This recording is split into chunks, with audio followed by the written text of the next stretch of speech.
Hi, thanks for joining me as I make some summer sausage. Now I know there's a lot of videos out there on how to make summer sausage, but what I'm hoping to do is introduce some fresh ideas, maybe some things you haven't seen before that can help you improve as you make your own sausage. Now I have some elk burger that was given to me by a friend, but I don't have as much as I want because I want to make a 30-pound batch of summer sausage. So I've purchased some pork and I've also got just regular old hamburger from the grocery store. When I process wild game, I will trim the meat up as lean as I can possibly get it. I will then put back into the meat 15 to 20% beef suet or fat or pork fat. You don't have to do that. You can leave the meat as lean as you want. Fat helps bind the meat together. It also gives it a great flavor, so you can still maintain the flavor of whatever wild game you're using, but by incorporating some pork or some beef, it enhances the flavor while still maintaining the original flavor of the beef, or I'm sorry, the elk. Now, I have a meat grinder, so I'm gonna go ahead and grind all these things together and infuse them together, get them all mixed up so that we can get prepped and ready to make some summer sausage. If you don't have wild game, there's nothing wrong with going to the grocery store or the butcher shop and purchasing regular old hamburger. Because if you go that route, you don't have to grind anything, you're ready to go. So right now I'm just cutting into this pork roast and adding in the burger, mixing and matching as I go, grinding it all up. I'm doing a coarse grind first, and then I'll stick it on the finer plate, and I'll go ahead and run everything through a second time with the finer plate. This will ensure that the meat is very well mixed. I just use buckets. I have a food grade bucket that the meat's dropping into. You can use a bowl, a tote, whatever you have. I went to the grocery store and grabbed a bucket from the bakery. They buy their icings and puddings and things. The bucket cost me $1. So there are cheaper options out there. You don't have to have fancy bells and whistles. You can just use buckets. In fact, I prefer to use buckets. Normally you might throw some of that fat away, but in a situation like this, we don't want to throw that fat away. That fat is our friend. Like I said, you want some fat in your sausage. It makes it taste better. You can actually tell what's elk, what's beef, and what's pork. But when we're all done, it's just all gonna look delicious.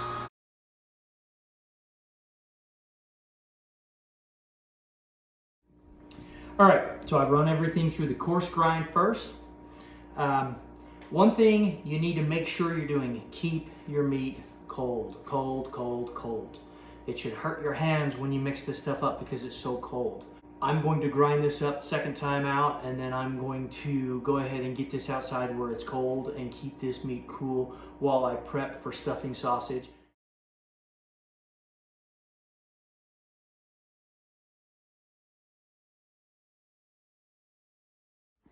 All right, so that's our fine grind right there. All those meats that we mixed in together, now they're mixed in real nice. You can leave it coarse ground if you want, but I find that I like the fine grind better. But it looks good, it smells great. We are now ready to start stuffing some sausage. Okay, let's go over just a few things before we get started stuffing. There is a lot of options when it comes to the seasonings. There's some natural cures out there. There's different size casings. I have experimented with a lot of different options, and I keep coming back to these guys. Now, obviously you need to experiment with what you want and find out what works for you. But High Mountain Summer Sausage Kit, these things, I paid 25 bucks for it. It'll do 30 pounds. It comes with the seasonings, it comes with the cure, it comes with the casings. I'm very, very happy with these, and this tends to be my go-to. So for what it's worth, that's what I'll be using today. It comes with 2 packages of seasoning, 2 packages of maple cure, and 10 casings. Now I've already started soaking the casings. You want to soak the casings for at least an hour. A couple hours is even better, but at least an hour. So we've already started soaking those. This will do 30 pounds, but you can very easily do 15 pounds at a time by taking 1 package of seasoning, 1 package of cure, 5 casings, and do 15 pounds. You can put the rest of it in the box and save it for the next time. I only mix 15 pounds at a time, and I do that for a couple of reasons. I don't have a meat mixer. I don't want a meat mixer. It's one more thing for me to clean. I use a bucket. I will measure out 15 pounds of meat in this bucket. I will mix up my seasoning and my cure with some ice water, stick it in the blender and mix all those together, and then I will dump that into the meat and mix it up by hand. Again, you want your meat cold, and that's hard on the hands. But I just mix like crazy with one hand till I can't take it anymore, and then I'll mix like crazy with the other hand, and it does a pretty good job. Some people will mix the seasonings in dry and run them through a meat grinder. I don't know if that's necessary. It's a good idea, but I don't know if it's necessary. I just take the ground meat, dilute the seasoning in some water, and mix it by hand. Once you mix the seasonings and the cure into the meat, it starts to set up. So when you first start mixing, it's pretty easy, and by the time you're done 5 minutes later, you can feel it starting to set up. So part of the reason I only do 15 pounds at a time is because it's easier, but also as it starts to set up, it gets a little bit harder to mix. And so I can manage 15 pounds at a time a lot easier than I can 30 pounds at a time. I'm going to get the stuffer set up.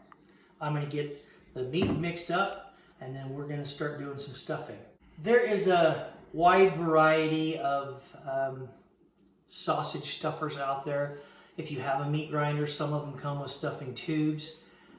That sort of works. You can pack the casing by hand. I wouldn't recommend it. You're going to get a lot of air pockets. It's a lot of work. The air pockets, we're trying to make a delicious sausage and a pretty sausage, and air pockets never make for a pretty sausage. So obviously do the best you can with what you have. I have used a couple different stuffers over the years, and the one I'm going to set up is the one I've used for a long time now. Very happy with it, very durable. I like the way it functions. So let's go ahead and get this stuffer set up. Okay, let's get this stuffer set up. I've got a couple of quick grip clamps. I will anchor this to the countertop.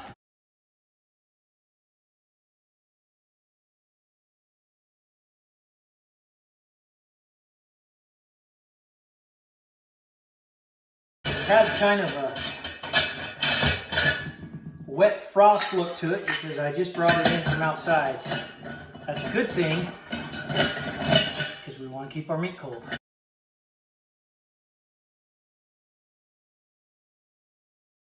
So our stuffer is set up and ready to go. I went ahead and put the biggest tube I have on it because these are large casings and we want to be able to fill them up as quickly as we can.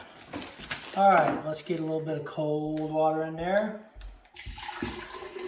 You're kind of guessing on this. I know what consistency I like.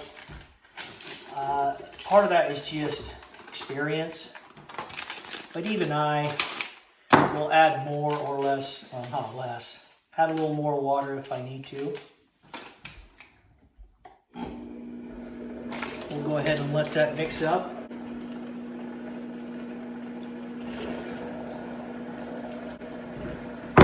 I've measured out 15 pounds of meat.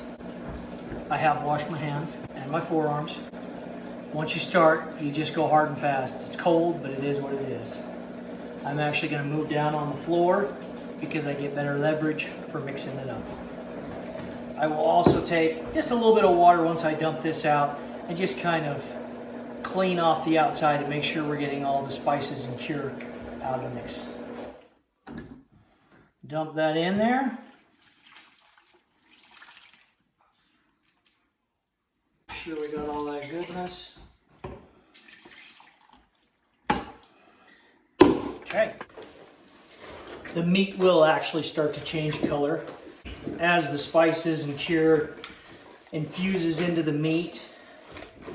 It takes some of that red out and turns it a little bit more brown. If you see red spots in the meat after the fact, just take those red spots and mix them in with the rest. That just means that that particular piece of meat didn't get seasonings and cure. I keep saying cure. The cure we use is a maple cure. It's got nitrites in it. And I know that nitrites in some circles is a bad word. Nitrites help prevent botulism, which can get you sick or even kill you. It also adds to the flavor. Nitrites need to get in the meat, do their job, and get out.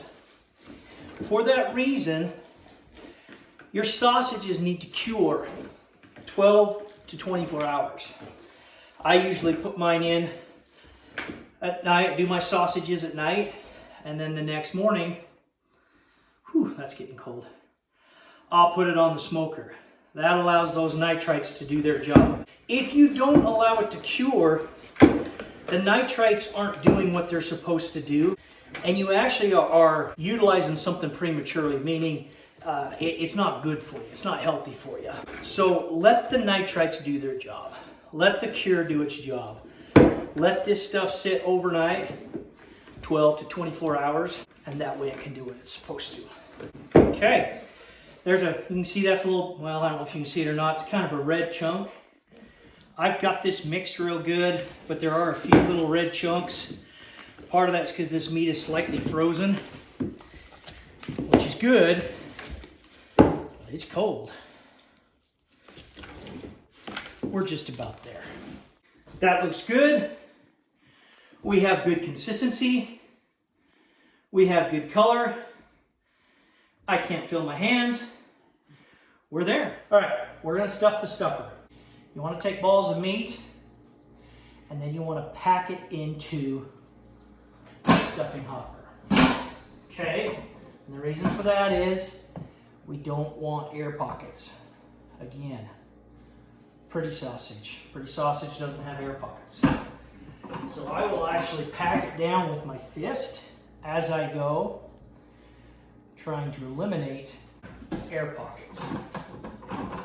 A small 5-pound stuffer, seems like you can get them for about 120, 150 bucks. This one's a little bigger, I think it's a 9-pound stuffer. It doesn't matter how small you go, but the dynamics of the stuffer is more what matters. And this stuffer right here, there's stuffers that hold more sausage, but I just like the way this one functions.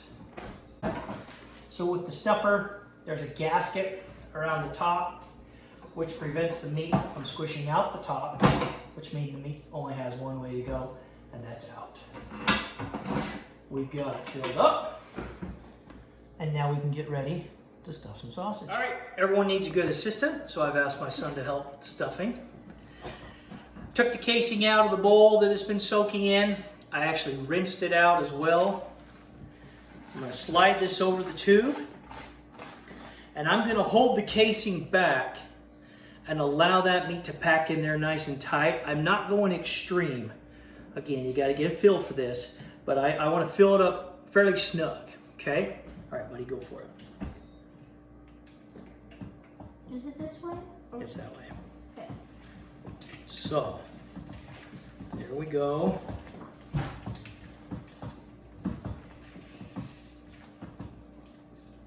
Sorry. And stop. All right, so I left about 1.5 inches left over on the top of the casing. I'm gonna take and I'm gonna spin that tight.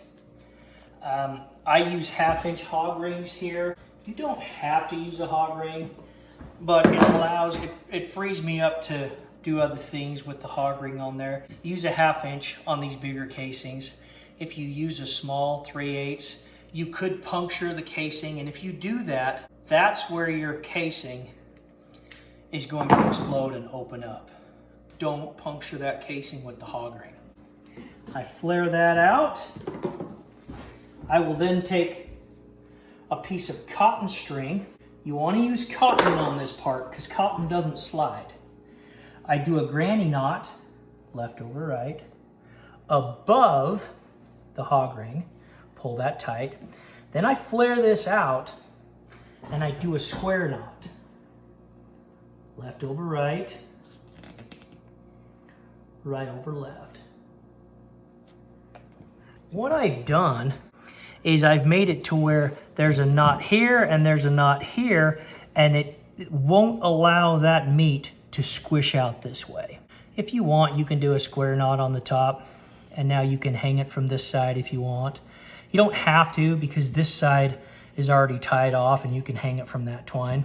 I'll then distribute the meat throughout the casing, okay? But there's a lot of give right there, and there's nothing wrong with this. That's a great looking sausage. You can smoke it as is. When you're done, you can cut it in half and package it, whatever you want. But I want it tighter. I want it more like maybe you'd something get out of a store where it's nice and dense and tight. So how do you do that?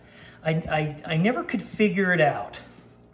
And one day I decided, why don't we just give this a whirl and see if it works? So I took some nylon string, and you want to use nylon string on this one.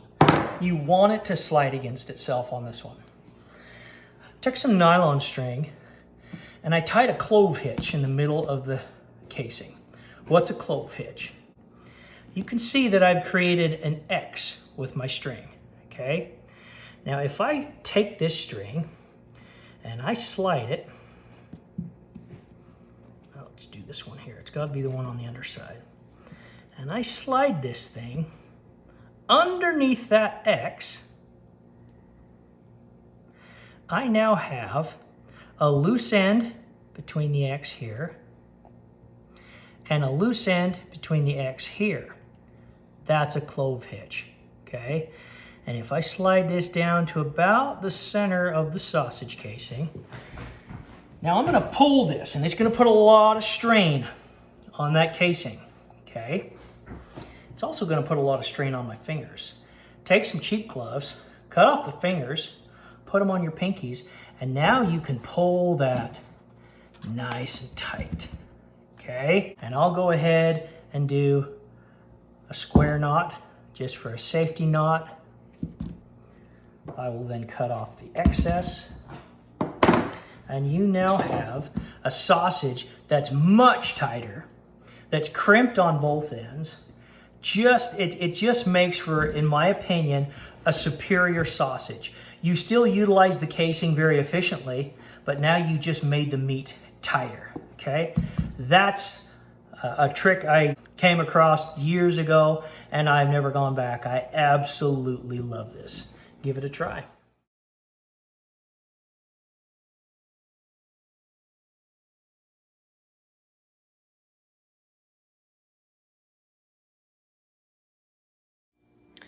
And there we have it.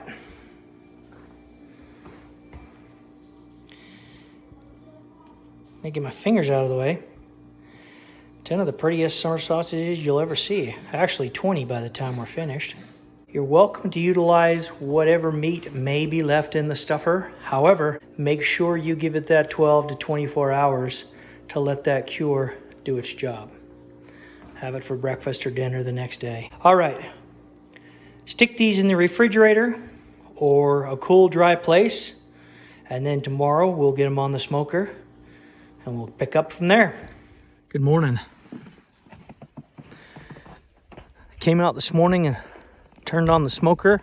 I've got a smoker I made years ago out of an old refrigerator. That's what I'll be using to smoke up my summer sausages. I preheated it to about 170, 165, 170. Then I put the summer sausages in there. They naturally bring the temperature down. So the summer sausages will be cooking at a lower temperature, about 130 or so, for about an hour or so. And then I'll put some smoke on after an hour. And then we'll slowly climb back up to that 165, 170 mark.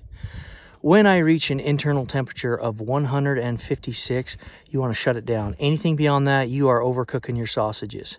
So 156 is that sweet mark, and I will just insert a thermometer down the center of the summer sausage to give me an accurate reading. If you have a probe that goes into the sausage and you can read it from your phone, fantastic. But when it's 156, get it off and get that meat cooled. All right. So here's the smoker. Right now we're at, just under 140 for inside temperature of the smoker. What I'm going to do is I'm going to take just pellets that I use on my Traeger grill. I soaked them in water, and I'm going to set some of those on a pan to create my smoke. I got a propane burner underneath there. I've got a draft from underneath that allows air to come up.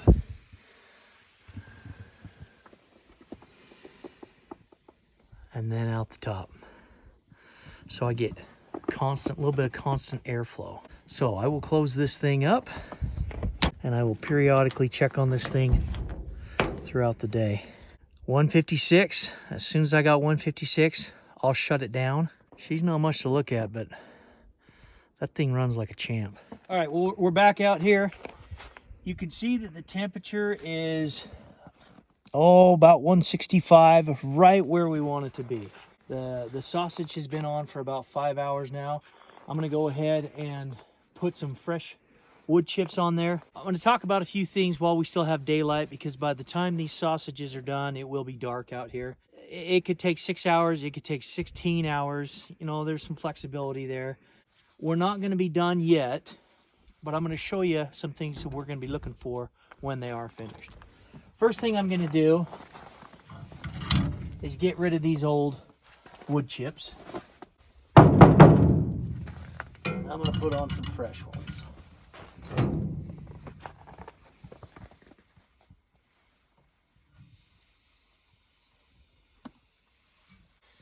You don't have to put on more. Just depends on how much of a smoky flavor you like. Now, I'm old school, and I use just a regular old little thermometer, okay? I will take this thermometer, and I will insert the entire length of the thermometer down through the center of the summer sausage. All right? And when that reaches 156, stop. Once I puncture that casing, it's going to leak juices out. Put a piece of tin foil or something down to catch those drippings. I like to try, I'm familiar enough with my smoker and how long it needs to cook and all those things. I like to try and not open and close the smoker a lot if I can avoid it, like we just did. And then I don't like to check the meat until I feel like I'm close to being done. Ideally, I check that thing, we're right where we need to be.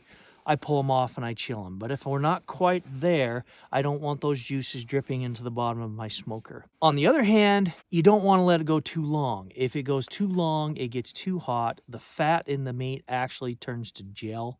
You can't come back from that. Once you reach those high temperatures, you're out of luck.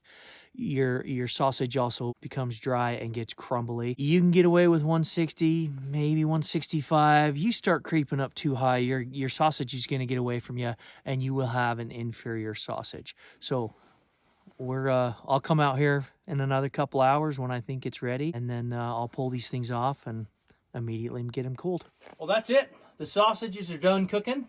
We went ahead and pulled them off the smoker. Once I put the sausages in the smoker, the inside temperature of the smoker never got above 165, which is perfect. 160, 165 is ideal. If it creeps up to 170, it's okay, but that 160, 165 mark, perfect. If you let it get too hot, the outside of the sausage will get done while you're still trying to get the inside of the sausage done. It dries the sausage out. Low and slow is the key. They were cooking for about 9 hours. Don't rush smoking your sausages.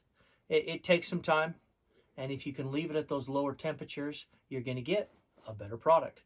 Obviously, you can plunge these in cold water if you need to. Under the circumstances, it's 20 degrees out here. We're just going to let these things hang for a couple hours. All right, just about finished. These have been chilling outside for a couple hours.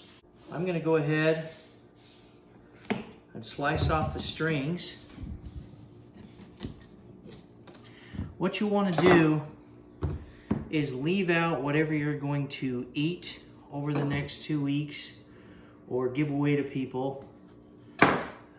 The rest, we like to vacuum pack and put in the freezer. You can still give them away as gifts once they're vacuum packed. But there they are. again, we've got the vacuum packer out.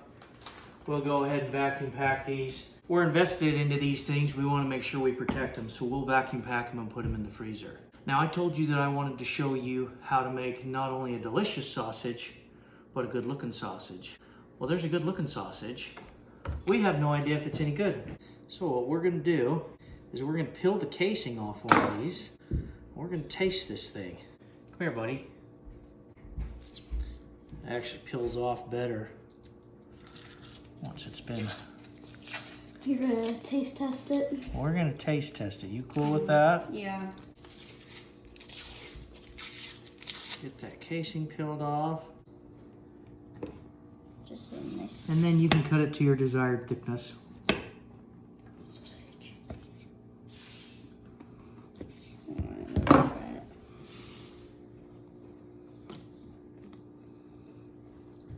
That's actually really good. That's amazing. Good looking, good tasting. We're gonna get these put up. I hope you found this video useful. Hopefully you can use some of the stuff from this video as you make your own summer sausage. Until next time, God bless.